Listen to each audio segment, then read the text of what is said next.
Muy buenos días, compañeros y compañeras estudiantes. Estamos aquí en el Museo Regional de la Universidad de Sonora, en la sala Leo Sandoval, lo cual es un honor para su servidor poder dar una clase de la materia de la licenciatura en Artes Plásticas, Arte del Barroco al siglo XX, y con uno de los contenidos temáticos más interesantes que tenemos dentro del programa, y que es el romanticismo en Francia y en México, y que se desarrolla durante los finales del siglo XVIII y gran parte del siglo XIX. Iniciamos con nuestra presentación y vamos a empezar por entender, comprender, compenetrarnos qué es el romanticismo. El romanticismo fue el movimiento artístico, cultural y literario que se produjo a finales del siglo XVIII en Inglaterra y Alemania, extendiéndose luego a otros países de Europa y América. Tenemos como antecedente el arte barroco que hemos tenido la oportunidad de estudiar detenidamente durante el curso, y vimos cómo en este movimiento tan importante para las artes plásticas, la evolución que tiene este periodo en relación al Renacimiento. Encontramos una pintura más libre, más acercada a la realidad. Rompe el barroco con los cánones estéticos del Renacimiento, incluyendo lo que conocemos como el tenebrismo, que fue algo muy importante. Es decir, tenemos la pintura abierta, donde el fondo se vuelve forma y la forma se vuelve fondo. Los movimientos artísticos están muy vinculados al contexto histórico. Acabamos de ver en nuestra clase pasada cómo el neoclásico va a ser una ruptura con el periodo barroco, pero muy correlacionado con la Revolución Francesa, que va a ser un parteaguas para también romper con las monarquías. Hay un cambio en cuanto al modo de producción.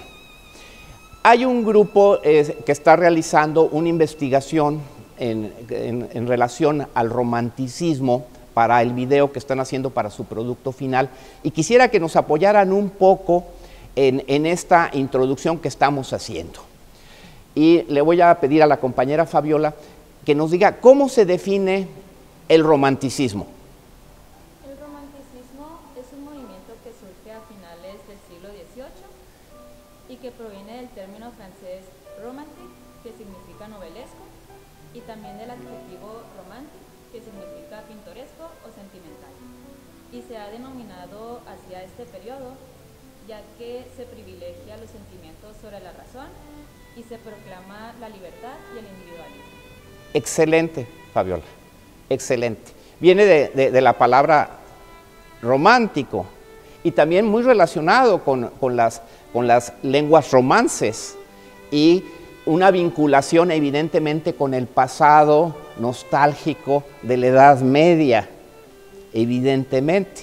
Entonces esta parte novelesca de tomar también la vida como una aventura, como una forma de vivir el arte con una pasión desbordada, es una situación que va a impulsar a los artistas de la época a desarrollar el romanticismo.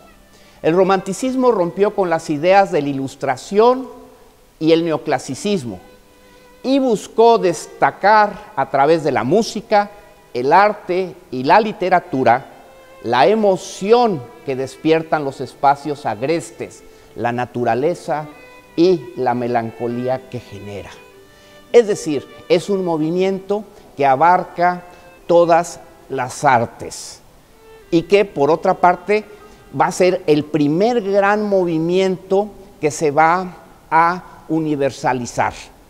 Sí, empieza en Alemania y en Inglaterra, pero después se va a Francia, después se va a España, después se va a Italia y cubre todo Europa y llega al continente americano, donde en México vamos a tener un gran impacto de esta corriente. Luz, ¿nos podrías apoyar con una de las características del romanticismo? Como usted comentaba, el romanticismo fue un movimiento que rompió con la ilustración y el neoclasicismo, ya que en el neoclasicismo veíamos que el arte, o en sí en general, se basaba mucho en la lógica, la objetividad y lo realista.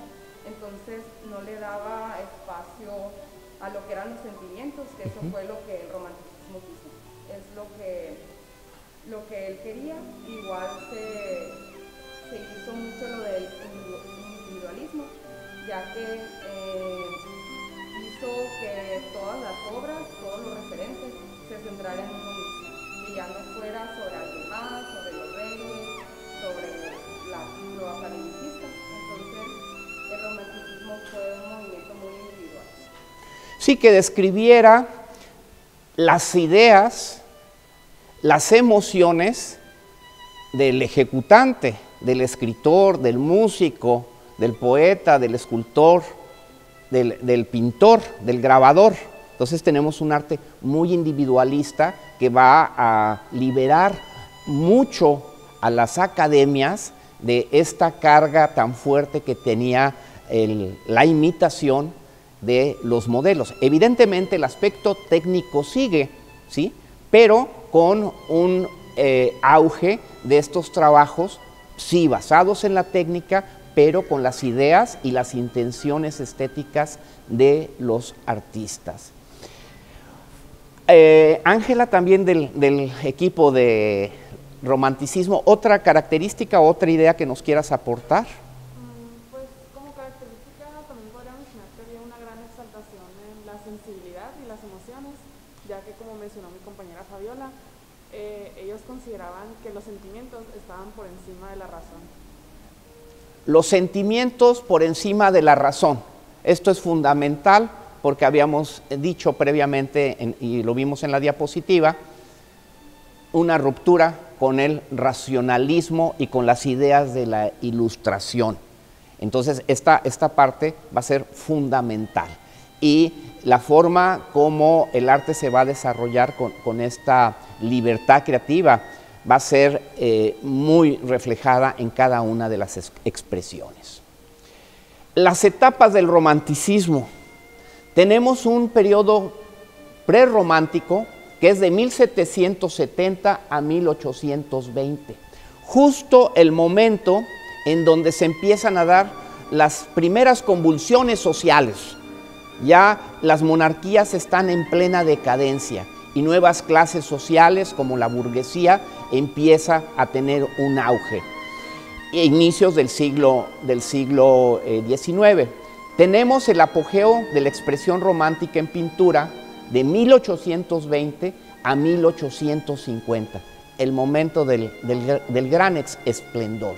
Y tenemos el posromanticismo de 1850 a 1870. Es un periodo bastante largo, estamos hablando de un siglo, pero es importante en esta línea de tiempo tener en cuenta que la historia del arte no necesariamente en cada país o en cada región se desarrolla de esta forma. Cada país, cada región tiene sus características propias. Inclusive no quiere decir que ya no había pintores neoclásicos. Había pintores neoclásicos. De hecho, dentro de muchos de ellos se dice que practicaban todavía por educación y por formación el arte neoclásico, pero también eran románticos. Vamos a entrar con los autores y empezamos con Caspar David Friedrich, Alemania, 1774-1840. Él es uno de los primeros maestros del romanticismo que empieza a sentir una fuerte pasión por la naturaleza. Y tenemos su obra clásica, El caminante sobre el mar de nubes, que es una pintura icónica de la época. Esta es la representación del romanticismo pictórico. Se dice que el personaje que vemos de espaldas es el mismo Friedrich, que está viendo al infinito, al horizonte, en el cual se cubre un paisaje no solamente descriptivo, sino un paisaje de emociones. La composición es una composición que muy simétrica por la ubicación del personaje, pero que pierde dentro de la profundidad la perspectiva. Es decir, las nubes hacen que no haya una perspectiva, un horizonte. Esto hace que el cielo se una a la tierra y la tierra se una al cielo. Francisco de Goya, España, 1746, 1828. Estamos ante uno de los más importantes pintores de la historia del arte y que va a pasar por todos estos estilos dentro del tiempo en el que él desarrolla su pintura. Inicia como un pintor rococó, después es un pintor neoclásico y posteriormente es un pintor prerromántico. Bien, pero más allá de esto, él va a ser un extraordinario representante del realismo también, que se va a desarrollar posteriormente y de manera paralela al romanticismo. Y como ejemplo tenemos los fusilamientos del 3 de mayo de 1808, fue pintado posteriormente en 1814, y son los recuerdos que tiene Goya de el momento en que son invadidos por el hijo de Napoleón Bonaparte, perdón, el hermano de Napoleón Bonaparte, a quien nombra rey interino de España. Entonces los españoles no aceptan la invasión y se levantan en armas. Entonces en Madrid, el 2 de mayo de 1808, hay un levantamiento en armas muy dramático. Se dice que las calles de Madrid se convirtieron en ríos de sangre, en los cuales pues los que perdieron fueron los franceses porque fueron sorprendidos. Entonces el 3 de mayo Bonaparte manda fusilar a quien traiga una navaja o lo que sea, un garrote, lo que sea, y hacen una masacre. Y esto Goya lo presencia y por eso lo denuncia. Aparte de ser una obra con gran dramatismo, se considera dentro de la historia del arte la primer pintura de arte contemporáneo. ¿Por qué? En el barroco ya habíamos visto lo que era la pintura inacabada, por ejemplo, de Velázquez. Y esta pintura inacabada era por distintos aspectos. Uno de ellos, recuerden, era representar cómo funciona la visión. Si nosotros tenemos un punto fijo, lo que tenemos alrededor no está definido. Entonces Velázquez eso lo entiende y lo representa. Entonces por eso es inacabado.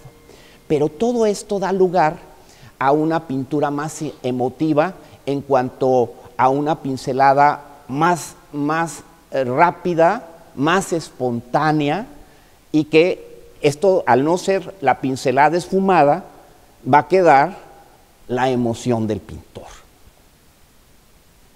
Bueno, finalmente Goya va a influir a las grandes corrientes también del siglo XX, al surrealismo, al expresionismo. Jean-Auguste Dominique Ingres, Francia, 1780-1867. Tenemos a uno de los grandes virtuosos y genios de la pintura universal. Él se forma como un artista neoclásico completamente, con un rigor en el aprendizaje muy fuerte y de mucha disciplina. Y aparte de su genio, logra presentarnos y legarnos un arte de excepcional belleza. Esta es una de sus obras maestras que se llama La Fuente, también conocido como El Manantial, de 1856 y que tiene una representación simbólica y que es el nacimiento de los ríos, el nacimiento del agua. Él tenía un gran verismo para la representación. En el manantial solo estuvo trabajando 50 años y al final de su vida dijo que no estaba satisfecho con su trabajo. Es de un gran rigor académico, pero con una sensibilidad también romántica. Las texturas de las carnaciones, del pelo, de la naturaleza, del barro, de la arcilla, del agua, es excepcional. Théodore Géricault, Francia, 1791-1824. Otro de los grandes genios, como vemos, tuvo una vida corta, murió muy joven, pero que nos legó una obra muy importante, considerado Géricault uno de los padres del prerromanticismo, y esta es una de las obras que también se considera iniciadoras del romanticismo, que es la Balsa de la Medusa de 1819, donde hace la representación de un hecho histórico. El barco La Medusa sufre un naufragio y hay 150 sobrevivientes que en medio del alta mar improvisan una balsa. 150 náufragos en una balsa durante 13 días, sin agua, sin alimentos. Los hombres van a experimentar el hambre, la sed extrema y se van a ver orillados al canibalismo y muchos de ellos a la locura. Entonces, en esta balsa, Géricault, en cada uno de los personajes, representa los distintos estados anímicos de cada uno de los náufragos. Incluso vean, aquí tenemos a uno que se ve que ya se comieron, ya nada más que era el torso y la cabeza. Es un retrato de su alumno Eugène Delacroix. Y pueden ver el drama, la desesperación. Por ejemplo, el que nos está viendo ya es la resignación. Ya es la resignación ante el drama que están viviendo. Muchos están teniendo esperanza porque en el horizonte se ve un barco que los va a rescatar. De los 150, solo 15 van a morir. Es decir, y fue una noticia que recorrió el mundo, pero también se denunció porque no se fue a rescatar, no se tomaron protocolos para rescatarlos. Y bueno, también vemos la esperanza. Qué mayor drama que el que vivieron con el barco La Medusa. Y más sin embargo, no perdieron la esperanza. Y que se ve reflejada en esta forma piramidal, como los personajes se van alentando hacia arriba para que la barca que se ve al fondo los pueda rescatar. El mar embravecido, como parte de la furia de la naturaleza, algo que a los románticos les fascinaba, ¿no? Representar a la naturaleza de esta forma. Vean cómo están haciendo señas con trapos.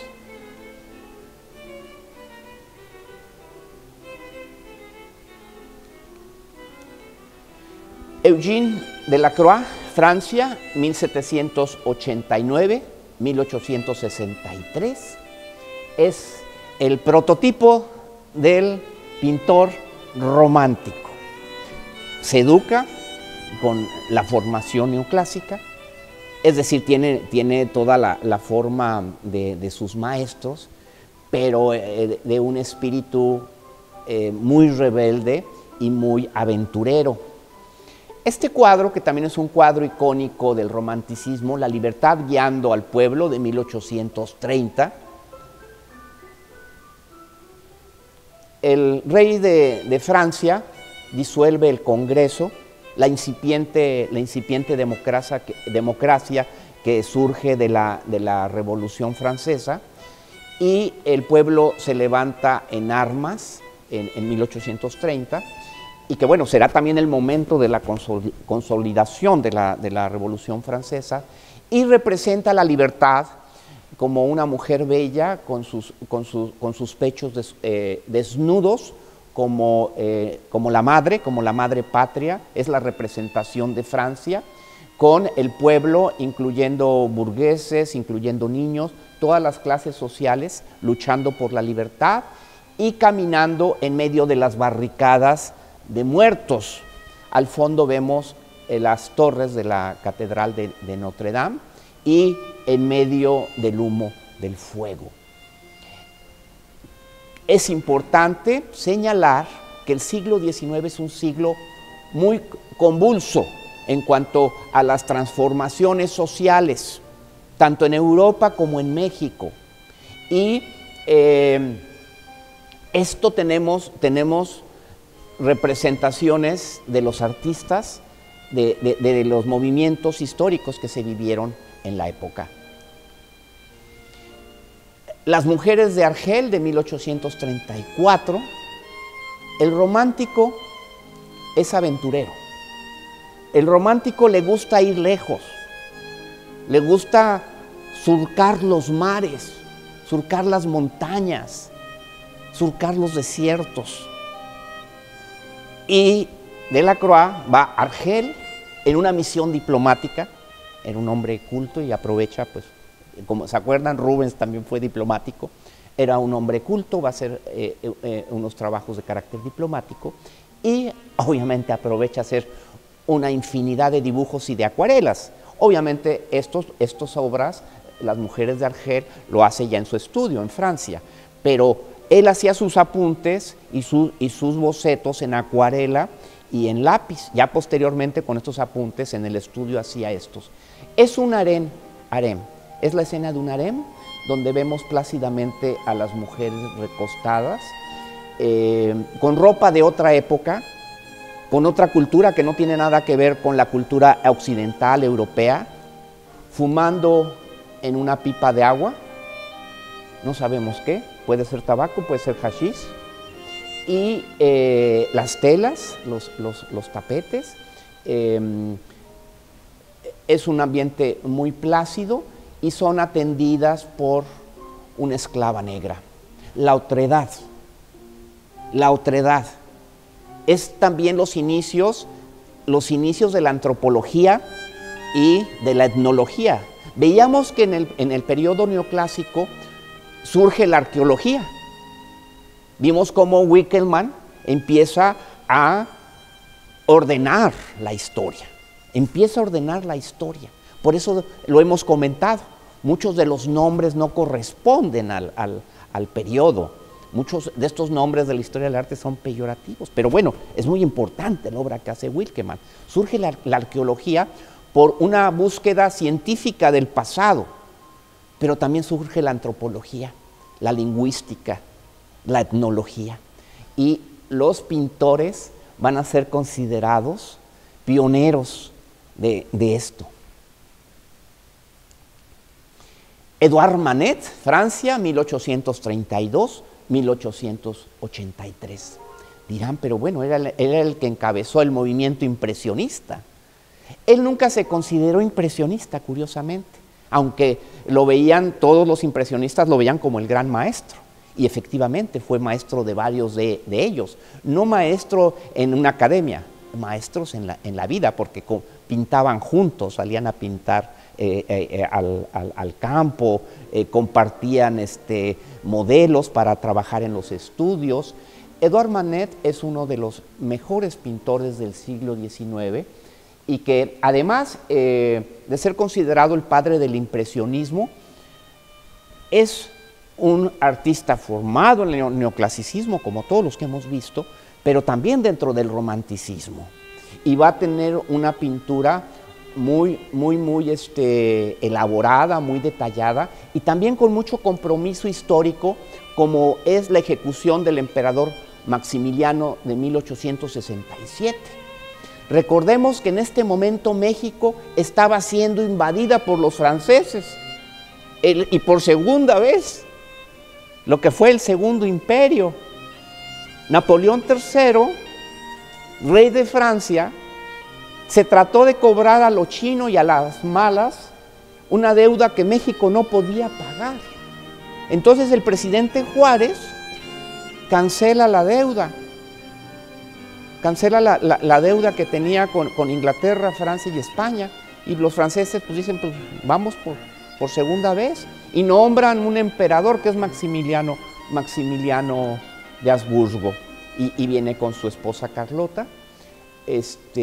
Son 5 años que toman el poder, pero más sin embargo la lucha de Juárez como presidente finalmente termina cayendo. Se les propuso que pudieran huir por Veracruz, pero se dice que Maximiliano no quiso regresar a Europa derrotado, pero sí deja que Carlota se vaya a Europa para suplicar que le manden refuerzos, porque ese fue el problema, que ya no había refuerzos. ¿Por qué? Porque ya no hubo un apoyo social. Sí, había conservadores que apoyaban el imperio. Entonces Carlota va allá, suplica al emperador, suplica al papa, busca ayuda por todos lados y termina loca. Entonces en el Cerro de la Campana, en Querétaro, es fusilado con el general Mejía y el general Miramón. Él pide que le pongan un sombrero mexicano y son fusilados. Obviamente esto nos va a recordar mucho a los fusilamientos del 3 de mayo de Francisco Goya. Evidentemente que esto llegó la noticia. Hay una foto muy borrosa, pero con ella Manet hace esta representación. Y bueno, este personaje que está cargando su mosquete también es como el francés que es indiferente a los acontecimientos que están pasando. Pellegrín Clavé, Barcelona, España, 1811-1880. Y empezamos con México. Llega el romanticismo a México con los maestros que vienen a trabajar a la escuela de San Carlos. La Academia de San Carlos estaba sustentada en un programa radicalmente neoclasicista.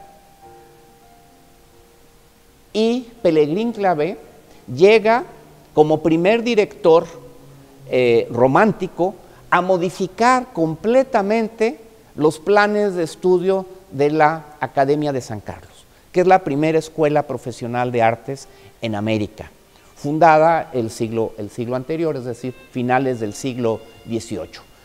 Pellegrín Clavé es un romántico que se apasiona por México. Todos los maestros que vienen de Europa se apasionan, se enamoran de México y contribuye el programa de estudios que desarrolla Clavé con los otros maestros en tener un entendimiento de qué es México y cómo esa cultura se puede aprovechar dentro del aprendizaje. Trae algunos cuadros, y este es uno de ellos que trae qué curioso, venían cargando algunas obras, era como para decir, vean mis obras, ¿no? Mostrar sus obras, ¿no? Venir de tan lejos y venir cargando obras. Esta es un retrato de Rosario Echevarría Almanza de 1843, y como pueden ver, tiene todavía mucho de rococó. Es un cuadro con técnica neoclásica, pero tiene mucho de rococó. Ya vimos las grandes aportaciones que hicieron los pintores del rococó, cómo trascendieron. Y aquí este es un ejemplo. El verismo, la sofisticación, la pincelada esfumada, evidentemente muchos retratos de la época y específicamente de mucha gente de clases sociales acomodadas. Otro gran maestro que llega de Europa es Eugenio Landesio, Italia, 1810-1879. es el maestro encargado del paisaje. Y aquí tenemos una muestra, el Valle de México desde el Cerro de Tenayo de 1870. Mientras se estaban pintando paisajes a partir de estampas, de grabados de Europa, de otros países, paisajes idílicos que no tenían que ver con la realidad, Landesio saca a sus alumnos a estudiar los colores y las texturas del paisaje mexicano. Y por otra parte también de las costumbres y de los personajes, como en este que vemos. Vean todavía lo que era la Ciudad de México, extraordinario. Va a tener grandes alumnos. José Salomé Pina, México, 1830-1909. Empezamos con los maestros mexicanos. José Salomé Pina recibe de Pelegrín Clavé la Academia de San Carlos y es el primer director de la Academia de San Carlos. Ya en un México independiente de la corona española, ya en un México que está reconformando una nueva cultura y una nueva forma de gobierno. Y la Academia de San Carlos con el romanticismo no es ajena. Esta es una de las famosas fotos que se tomaban los académicos sentados. Aquí vemos a Félix Parra, aquí vemos al gran José María Velasco y sus alumnos atrás, y los grandes cuadros de la Academia de San Carlos. Y esta es una de las obras clásicas de José Salomé Pina, Abraham conduciendo a Isaac al sacrificio. Es una obra definitivamente de carácter neoclásico, pero que nos muestra justo el momento en que Abraham está volteando su vista al cielo con su daga en la mano izquierda y diciendo, pues es tu voluntad, tú me estás pidiendo esto que haga. Mas sin embargo Isaac desconoce y ve a su padre con mucho amor. Santiago Rebull Gordillo, México, 1829-1902. Vean el dibujo que practicaban en la Academia de San Carlos. Este es un dibujo con grafito y grafito acuarelable. El estudio de la figura humana no dejó de ser parte fundamental del aprendizaje. Y creo que es una de las tradiciones que nosotros seguimos heredando de esto, ¿no? El conocimiento de la figura humana, su proporción y su realidad es lo que nos va a poder permitir llegar posteriormente a la interpretación. El dibujo era fundamental en estas escuelas. Y pintó a varios personajes, incluyendo a Maximiliano de Habsburgo, el emperador, que vimos cómo lo retrata el momento del fusilamiento Manet. Esta es una obra de 1865, un año antes de que caiga del poder Maximiliano. Y bueno, ellos llegaron aquí muy seguros de que iban a hacer la corona, aquí en América. Inclusive aquí tuvimos varias invasiones de filibusteros que trataron de conquistar Sonora por su oro. Pensaban que Sonora era tierra de nadie, entonces trataron de venir. En Guaymas fueron derrotados, llegaron 400 filibusteros, desembarcaron, y el gobernador Pesqueira con 300 soldados los derrotaron. Por eso es una de las batallas heroicas de Guaymas. Entonces estamos hablando pues de qué poquitos éramos, ¿no? Un ejército de 300 contra uno de 400 y ganar. Bueno, pues vean, es una pintura que nos recuerda mucho a la pintura neoclásica de Jacques-Louis David cuando pinta a Napoleón Bonaparte. Felipe Santiago Gutiérrez de Texcoco, Estado de México, 1824-1904. es uno de los estudiantes más destacados de San Carlos y que logra varios premios que le permiten viajar a Europa, pero no nada más a Europa, sino también a Sudamérica.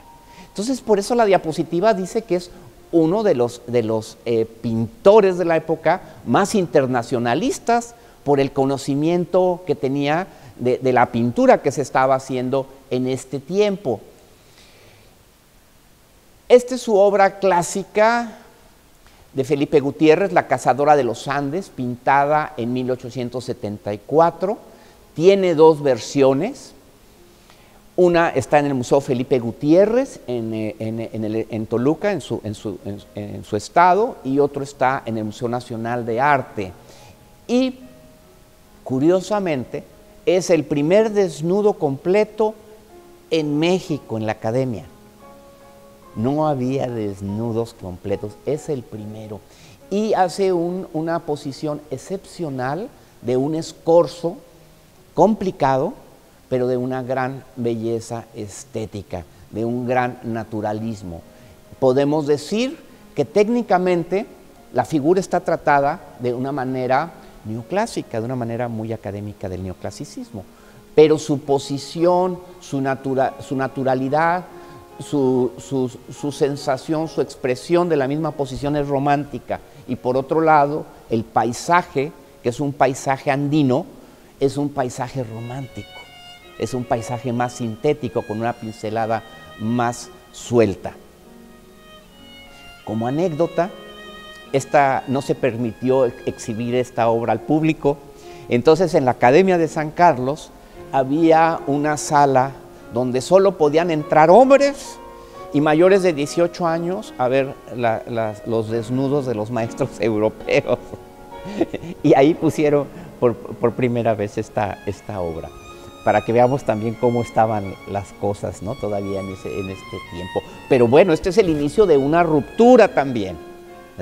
Felipe Gutiérrez es un canalizador de la libertad que tiene que gozar la pintura. No nada más a nivel de la academia, sino a nivel de la sociedad. Rodrigo Gutiérrez, 1848-1903. Hay muy poca información. Para esta presentación no pude conseguir alguna pintura de su retrato, alguna fotografía de él, pero es uno de los artistas clásicos del neoclasicismo y del romanticismo en México. Y esta es su obra, El Senado de Tlaxcala, de 1810, en donde, como en el neoclasicismo, recordemos el juramento de los Horacios de David, entre otros, recreaban temas históricos del mundo clásico. Entonces, los pintores del neoclasicismo y del romanticismo en México van a hacer lo mismo, pero con temas mexicanos. Entonces, esto es lo que lo llama el Senado de Tlaxcala. Evidentemente no es un Senado, el Senado es una palabra ya de las democracias, pero muy probablemente en realidad sea el Consejo de Ancianos de Tlaxcala, donde el joven Xicoténcatl está diciéndole a los ancianos y al pueblo que no se deben de aliar a los españoles. Cuando tratamos el tema de los inicios del barroco en México y que tuvimos como antecedente el arte tequitqui, que es un arte tributario, el arte de la conquista, recordemos que los tlaxcaltecas se unieron a los españoles, igual que los totonacas, si no, no hubiera sido posible la conquista española. Pero el joven Xicoténcatl les advierte: nos vamos a unir a ellos, los vamos a apoyar, pero después nos van a traicionar. Y parece ser que el joven Xicoténcatl tenía razón. Los personajes son muy importantes, son modelos realmente tlaxcaltecas. Si hemos tenido la oportunidad de estar en Tlaxcala, veremos que la gente es así, de tamaño pequeño y con esos rasgos de carácter indígena. Evidentemente el tratamiento pictórico es un tratamiento neoclásico. Y llegamos al gran maestro José María Velasco nace en Temascalcingo, en el Estado de México, 1840-1912. Y tenemos al que dicen los historiadores de arte, el gran maestro del romanticismo en México. La cúspide, ahorita lo vimos en una foto. Esta es la vista del Valle de México desde el Cerro de Santa Isabel. Discípulo, evidentemente, de Eugenio Landesio, evidentemente. Eugenio Landesio le enseña paisaje y nos muestra el Valle de México todavía con sus lagos. Vean estas perspectivas atmosféricas tan profundas. Al fondo vemos el Popocatépetl y el Iztaccíhuatl. Todavía vemos gran parte del antiguo lago de Texcoco, que todavía existía, lo llegaron a ver. Capta como ningún otro pintor la luz, las atmósferas, las texturas del paisaje mexicano.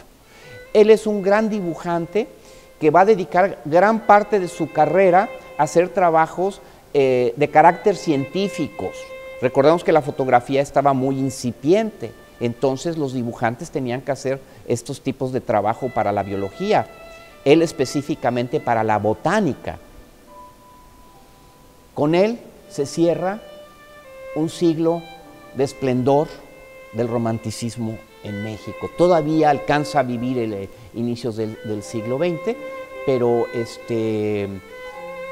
va a ser uno de los grandes maestros de Diego Rivera, de José Clemente Orozco, de Saturnino Herrán, de David Alfaro Siqueiros, que después ellos van a romper con esta tradición también.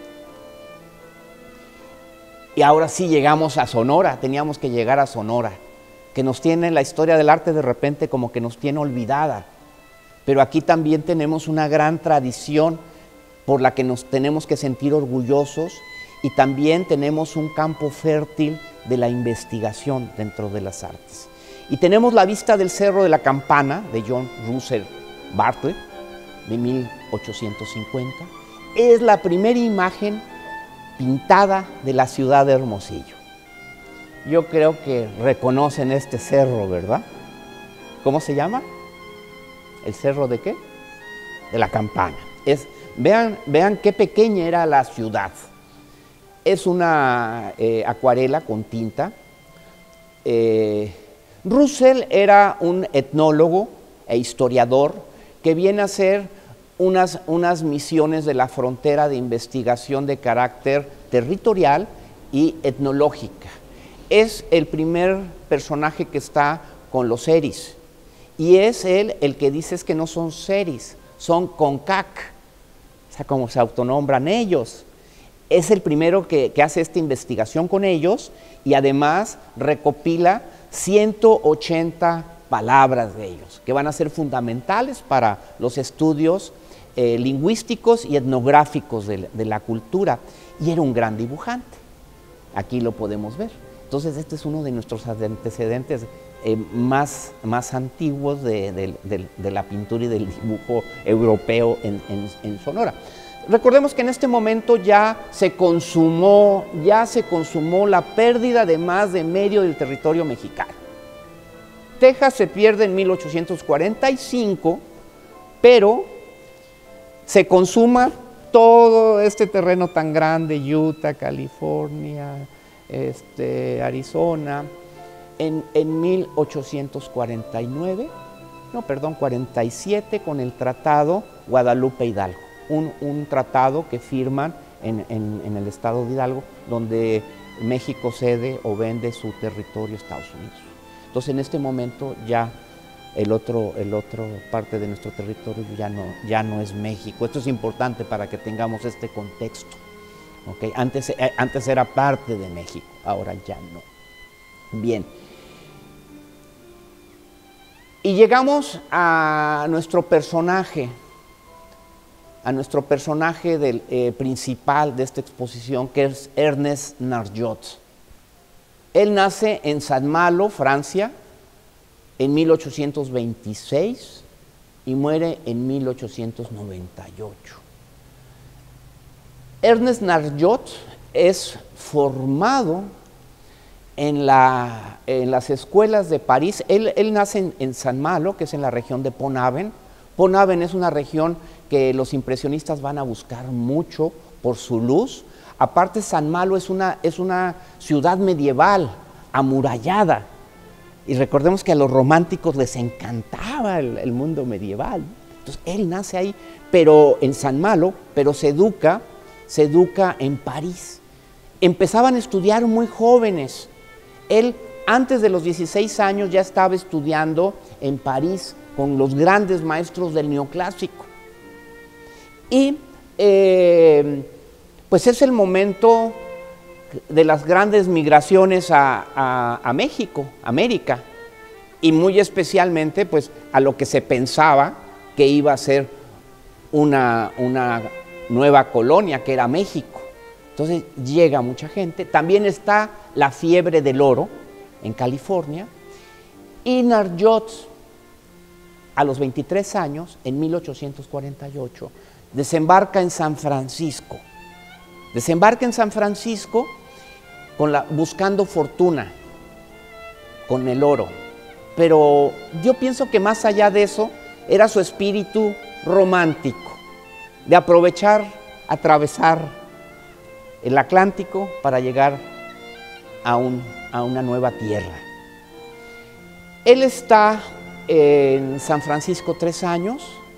Aquí está la convulsión con las invasiones de los filibusteros. Además había muchos filibusteros que eran piratas, muchos de ellos piratas, que trataban de tomar los territorios supuestamente que eran tierra de nadie.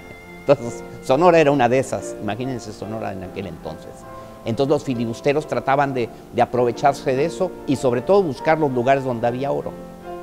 Bien, Narjot no le va bien, no encuentra mucho, no tiene éxito a lo que va.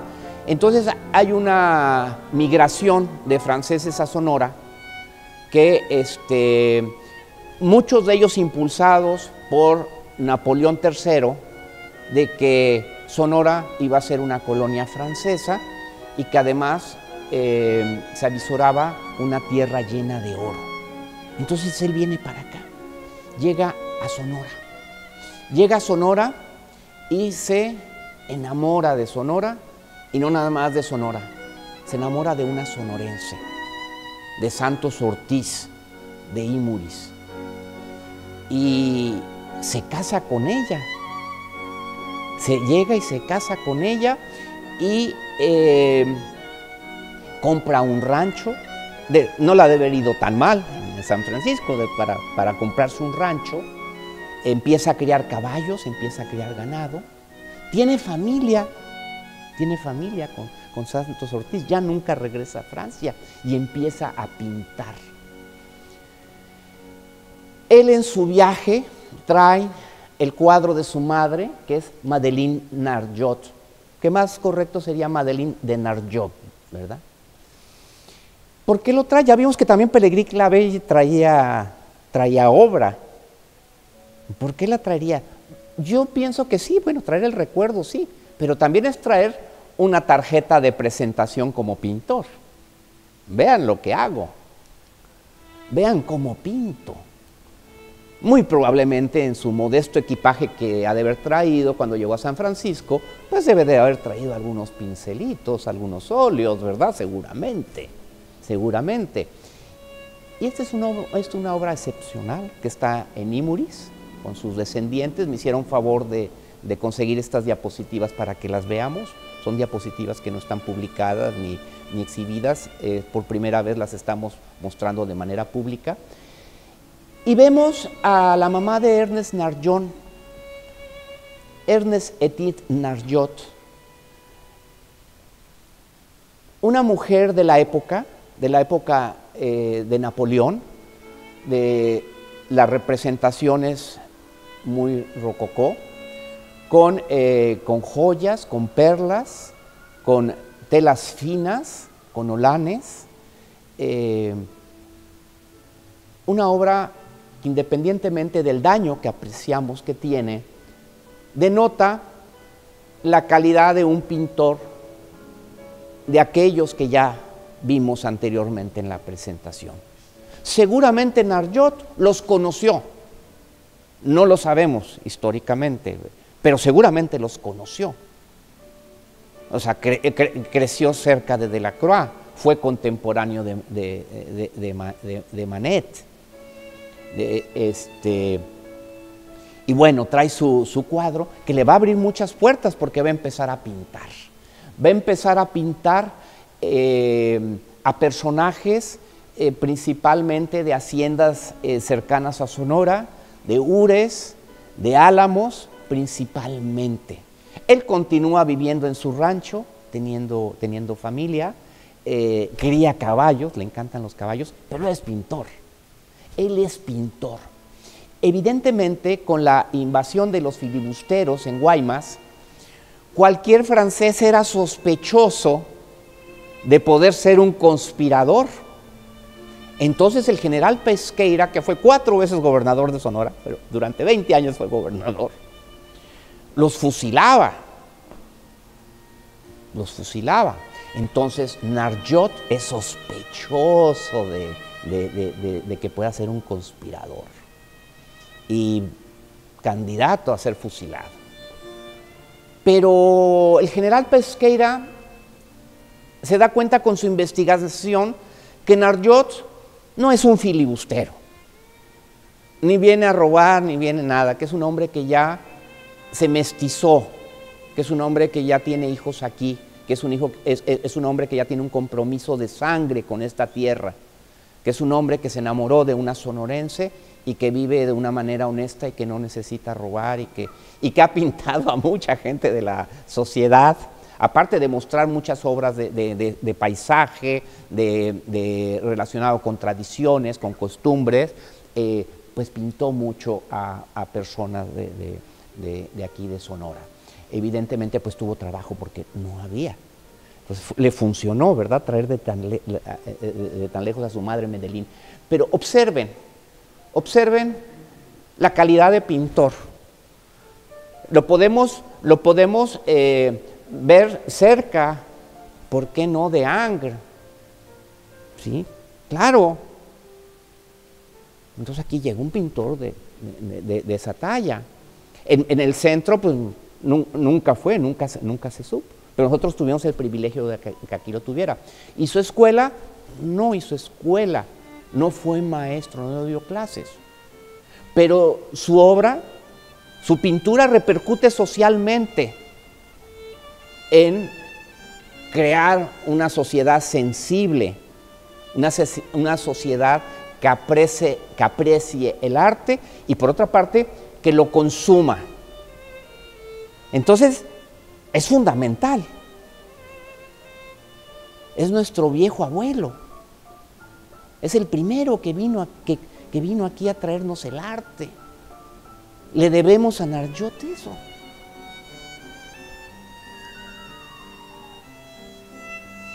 Hay mucha obra de él dispersa. Él estando aquí, 13 años, lo invitan a ir a pintar a la Universidad de Stanford el mausoleo del hijo del fundador de la escuela de Stanford.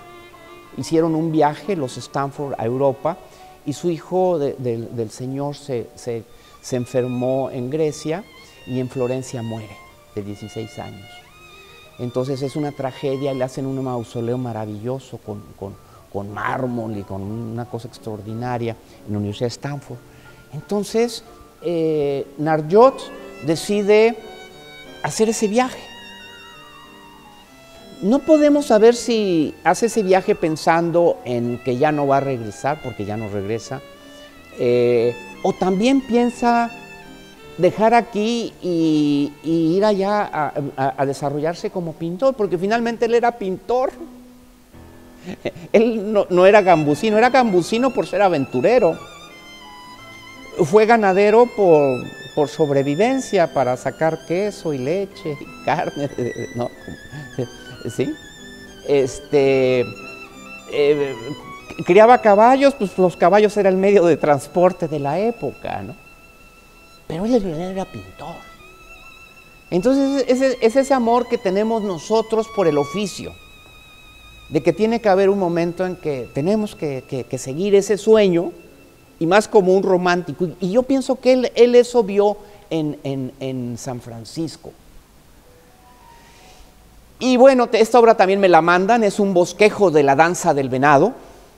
También por primera vez de forma pública se está observando.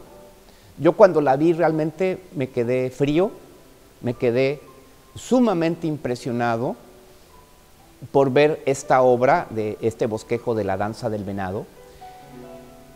Parece que es óleo aguarrasado, si lo ven. Pero observábamos con el maestro Darío la composición tan extraordinaria que tiene. Tiene una organización bellísima, y por otro lado, muy claramente qué está pasando. Los primeros planos, los planos intermedios, la profundidad, la ramada, el venado, los personajes. Hay claroscuro, hay luz y sombra, pero hay algo aún más allá de esto. La pincelada, la emoción del impresionista. Entonces tenemos una obra impresionista de Narjot. Obviamente lo conoció.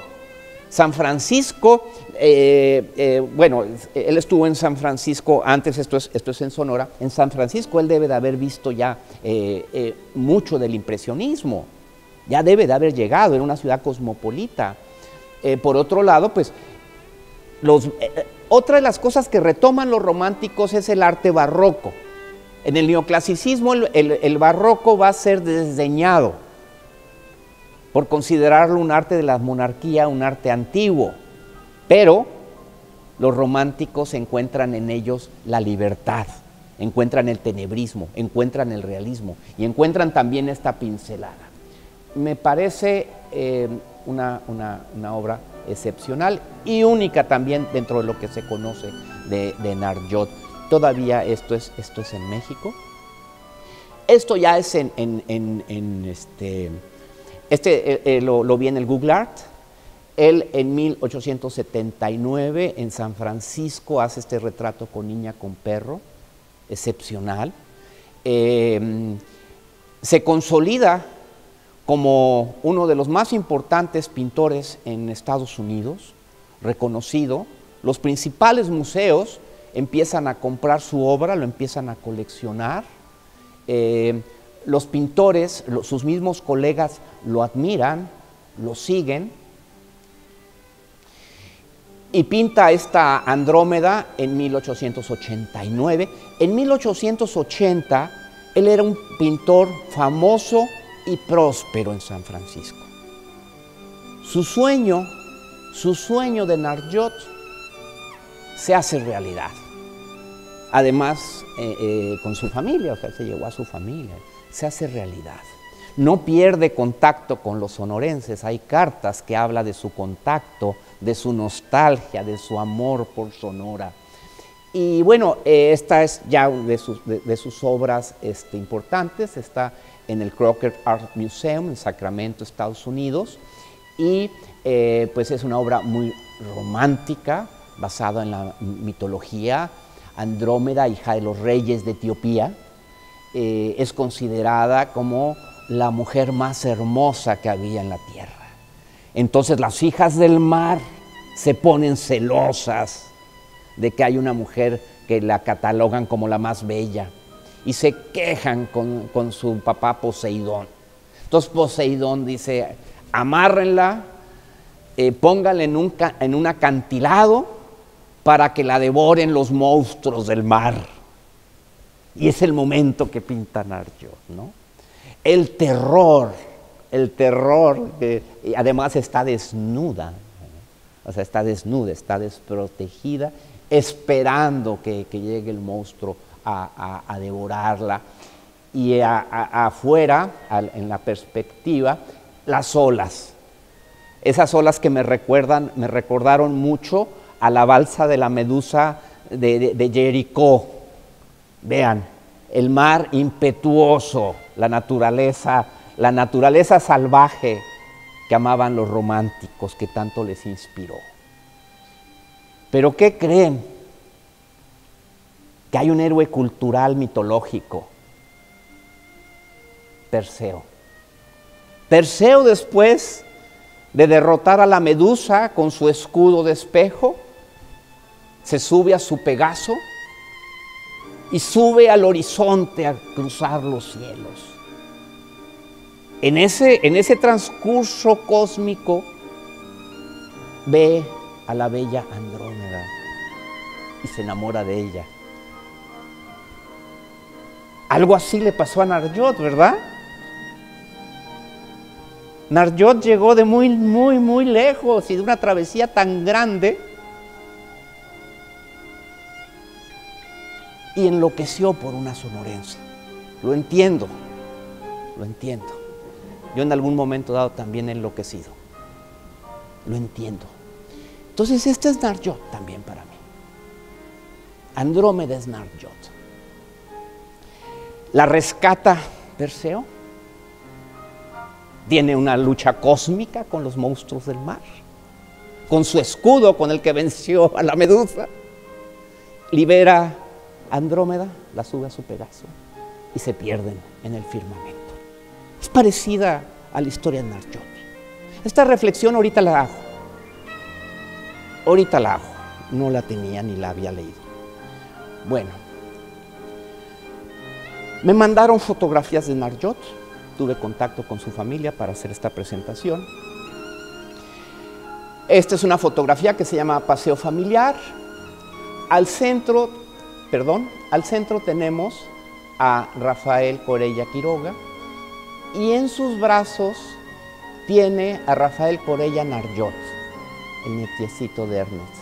Y a un lado está Charlotte Narjot, su hija. Esto es en la hacienda del Babasac, que fue una hacienda que fundó Rafael Corella, el papá de Rafael Corella, el papá de Rafael Corella fundó el Babasac en Imuris. Y fue una comunidad muy interesante porque acogió a muchos indígenas que eran perseguidos. Sonora estaba convulsionada porque también los mexicanos, porque ya eran mexicanos que llegaban a colonizar, pues no era tierra de nadie tampoco, era un poco lo que decíamos de los franceses o de los filibusteros que pensaban que Sonora era tierra de nadie. Pues así, cuando llegaron los mexicanos, los mestizos, pues pensaban que era tierra de nadie. Y no era tierra de los ópatas, de los yaquis, de los seris, de los apaches. Y en toda esta región centro estaban levantados los apaches y de hecho ya los apaches ni existen, ¿no? Aquí ya ni existen, y los yaquis. Entonces eran perseguidos, inclusive ustedes saben que los mandaban hasta Yucatán, los mandaban a las haciendas enequeras, los que sobrevivieran, o a Oaxaca, ¿sí? para que ahí se perdieran, ¿no? Para que no regresaran. Entonces Rafael Corella, padre del que tenemos en la foto, los protege y los hace trabajadores, les abre las puertas a los yaquis, y no nada más a los yaquis, también a los chinos. Entonces muy probablemente Narjot pintó esa danza del venado en Babasac. ¿Por qué? Pues porque los yaquis ahí estuvieron y seguramente representaron el venado, y fue así como Narjot pudo conocer el venado. Y bueno, pues hemos llegado al momento esperado, al momento emotivo, con la presencia espiritual de Charlotte Narjot, de su nieto, de su familia, de las personas que están aquí. Vamos a develar, compañera, por favor. vamos a develar el cuadro de Narjot, El niño y el borrego, que es propiedad de la Universidad de Sonora. ¿Me hace favor?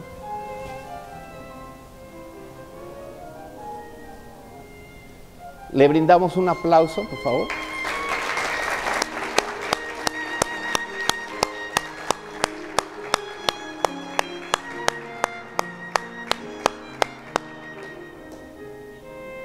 Esta era la sorpresa.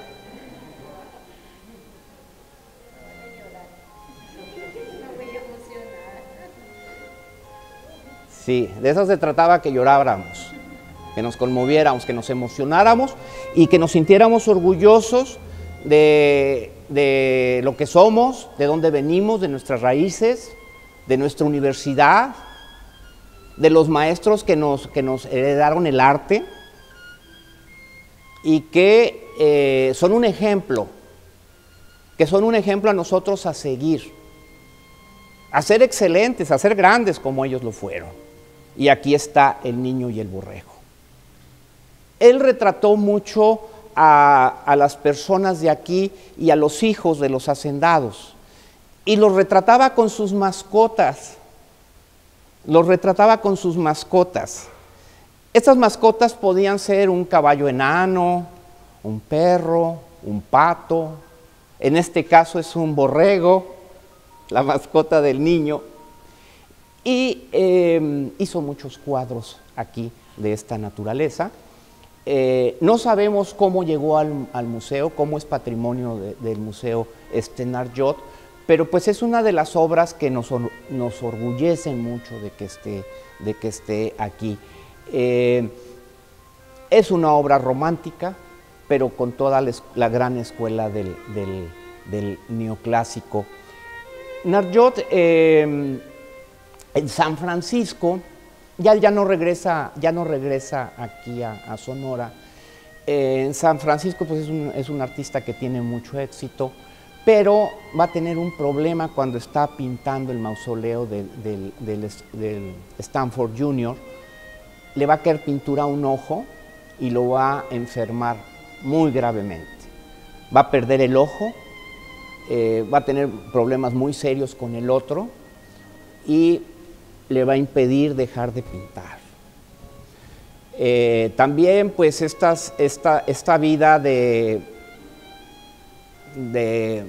los grandes artistas, de que cómo es posible de que fuerte, joven, poco más grande que yo, cae muy enfermo, no puede trabajar, y en 1987 empobrece completamente. Él vivía en una residencia muy hermosa, tiene que irse a una pensión, a una casa muy chica, pero los pintores hacen una subasta de obra de él y obra de ellos para ayudar a Narjot en sus tratamientos y poderlo curar. Pero desafortunadamente muere pobre y con mucho dolor y muy enfermo. Hay una carta que le manda a uno de sus amigos de la familia Camus en la que está escribiendo y habla de la melancolía que siente por Sonora. Veamos que es un francés al que doña Santos Ortiz le preparaba tortillas de harina, le preparaba tesguino, le preparaba carne con chile, probó, seguramente le encantaba el bacanora, y se ve esa melancolía en la que él le dice del amor y cómo extraña a esta tierra, ¿no? Y le dice, ya no te puedo escribir más porque me está doliendo mucho el ojo. Entonces fue muy triste. No obstante, ahí no termina la tragedia de Narjot. En 1906 hay un gran terremoto en San Francisco que genera muchos incendios y mucha de su obra se pierde. Cientos de dibujos de pinturas se pierden de Narjot en los incendios que hubo en San Francisco. Afortunadamente ya había obra de él en todo Estados Unidos y en las familias de aquí. De hecho, en Imuris ahí estaba la mayor colección de él, pero bueno, el descendiente que tenía la mayor colección de obra de él se la llevó a Estados Unidos. Entonces solo conserva su familia la Medellín Narjot y el boceto del venado. Y pues tenemos Niño y el Borrego. En bodega hay uno, en almacén, perdón. En almacén hay perfectamente protegido y resguardado una obra de él que no se puede exhibir, pero que en algún momento dado se tendrá que restaurar porque está muy deteriorada, ¿no? Entonces, este es el final. Les puedo decir que en la Unión, en Estados Unidos, es uno de los pintores más buscados por los coleccionistas. Aparece en las grandes pujas de las casas casas subastadoras de arte y pues es un artista vigente, es un artista vigente y que inclusive si buscamos en el internet nos vamos a encontrar que va a decir es un artista estadounidense, es un gran artista estadounidense. Pero yo les propongo que digamos que Ernest Narjot es un gran pintor sonorense también, ¿verdad? Bravo por él. Okay.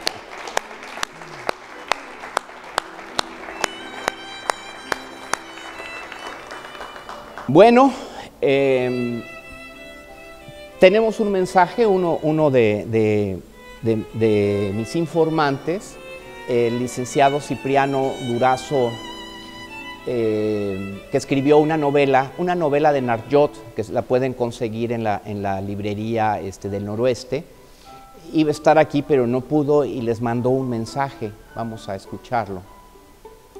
Amigos de la Universidad de Sonora, les habla su amigo Cipriano Durazo Robles, autor del cuento largo Narjot y otros cuentos. Algunos de mis críticos dicen que es una noveleta, es un cuento largo. Pero les agradezco porque se toman la idea de hablar sobre este libro que causó mucha polémica la vez que lo saqué, porque poco se escribía sobre los franceses que llegaron en el siglo XIX en México, en el estado de Sonora. Les presento, para no hacerles muy largo el cuento, porque tiene un excelente maestro, el maestro Carlos, a Madeleine Narjot. Ella es la madre de Ernest Etienne Narjot. El cuadro original lo tiene Pina Romero en Imuris. Es un cuadro del siglo XIX en Sonora, pero lo trajo de París. Aquí hizo otros cuadros en las haciendas del viejo Sonora, en las haciendas de Álamos, Hermosillo, Yugres, las viejas capitales de Sonora. Y pues es nuestro, dijéramos, Pelegrín Clavé sonorense. Pero no era sonorense, era francés, porque Napoleón III quería que todos los que estaban con el Golden Rush de California se vinieran a Sonora para hacer lo que él quería, una república francesa, y decirles que aquí estaba las ciudades del oro de Cívida, esta época de liberales y conservadores en nuestro país, cuyos notables trajeron a un emperador austrohúngaro, Maximiliano de Habsburgo, y Carlota Amalia de Bélgica, y desde luego la figura excepcional, patriota y de la Reforma, como fue Benito Juárez. Los invito a través de la obra de Ernest Etienne Narjot, esta pintura excelente que vimos de su madre y otras como El Niño y el Borrego, que es propiedad del Museo de Sonora, del Museo Regional de Sonora, de la Universidad de Sonora, que preside el gran amigo Ariel Silva, pues les sirva de regocijo para entender lo que fue el filibusterismo, las intervenciones y desde luego la lucha entre liberales y conservadores en un país profundamente dividido. Algo parecido a la actualidad, pero en otro plano. Muchas gracias, amigos estudiantes.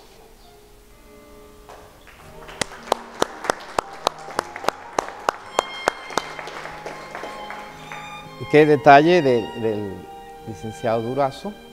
Y pues aquí aparece en esta última diapositiva la doctora Pamela Corella Romero, descendiente de Ernest Narjot, quien nos hizo el favor de ampliar la información y estas maravillosas diapositivas que vimos de Medellín Narjot y de las fotos de sus bisabuelos, el venado, ella información que les compartí, ella nos hizo favor de proporcionar, y de la misma manera el licenciado Cipriano Durazo Robles, que había la intención de que estuvieran ambos aquí, pero pues no les fue posible, son personas muy ocupadas, y esto surgió de una manera muy espontánea. Yo vine a tomar unas fotos al niño y al borrego solamente, y pues ya salió todo esto. Vamos a hacer pues breves porque pues ya nos pasamos del tiempo, pero seguramente hay algunas preguntas o comentarios que quieran hacer al respecto. Sí, maestro. Bueno, yo quiero felicitarte, maestro, por este viaje, ¿no? Histórico, romántico, ¿no? Y pues así como traer posicionar a Sonora, ¿no? En la historia y el arte, y resaltar el aura que tiene este cuadro, ¿no? Toda esta información que nos has dado. Y pues está muy interesante, sobre todo pues aquí en el sitio donde estamos, ¿no? Y pues muchas felicidades. Gracias, maestro. Gracias.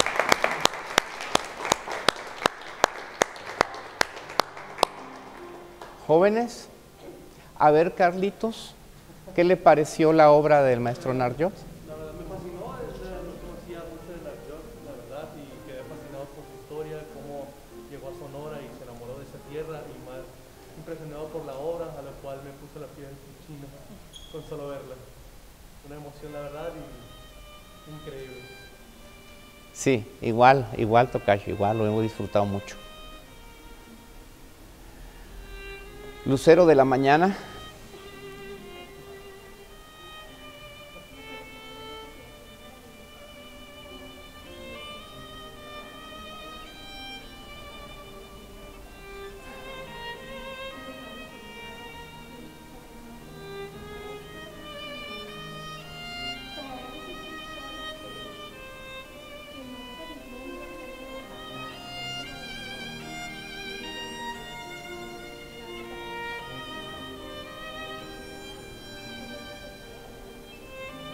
Ah, gracias, igualmente. No, pues felicidades a ustedes son de aquí, pues Narjot es de ustedes. ¡Viva Narjot! ¿Preguntas? A ver, ¿alguna? Debe de haber alguna. A ver, aunque sea una. A ver, Clio, formula una. Clio, la historia.